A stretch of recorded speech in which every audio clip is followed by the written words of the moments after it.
All right, we move further from here. At least 5 employees of the World Central Kitchen NGO, including foreigners, were killed in an Israeli airstrike on Gaza.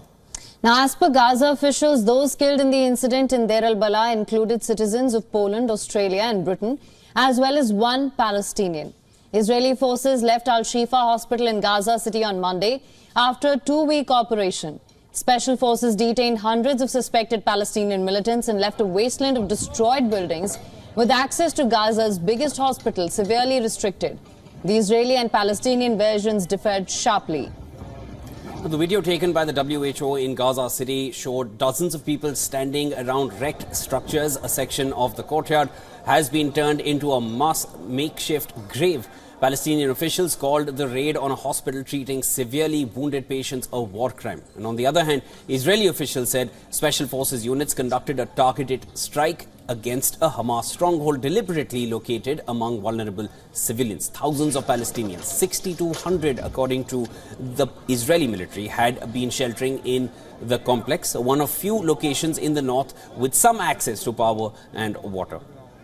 A Hamas official said Israelis killed 400 Palestinians in and around the hospital, including a woman doctor and a son, also a doctor, and put the facility out of action.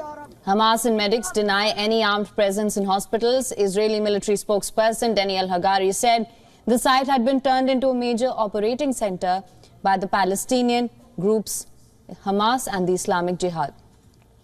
Israeli officials agreed to take Washington's concerns about a planned offensive in Rafah into account. A joint statement was issued after a virtual meeting with U.S. officials on alternative ways to root out Hamas militants in southern Gaza. The 2.5-hour meeting led by top U.S. and Israeli officials concluded with a plan for follow-up talks in person as early as next week. There was no immediate signs that the U.S. and Israeli negotiators reached any agreement on the path forward in Rafah. France proposed a draft United Nations Security Council resolution that seeks options for possible UN monitoring of a ceasefire in the Gaza Strip. The draft resolution includes proposals to help the Palestinian Authority assume responsibility. This draft resolution deals with the most pressing matters. It calls for an immediate ceasefire in Gaza without a time limitation. It also demands the immediate and unconditional release of all hostages. It condemns the terrorist attacks by Hamas that took place on October 7, and it demands an immediate and full humanitarian access. Egypt's President Abdel Fattah el-Sisi visited Jordan and met King Abdullah. They discussed the negotiations to secure an immediate ceasefire in the war, and now in its 6th month, and the release of all hostages kidnapped by Hamas.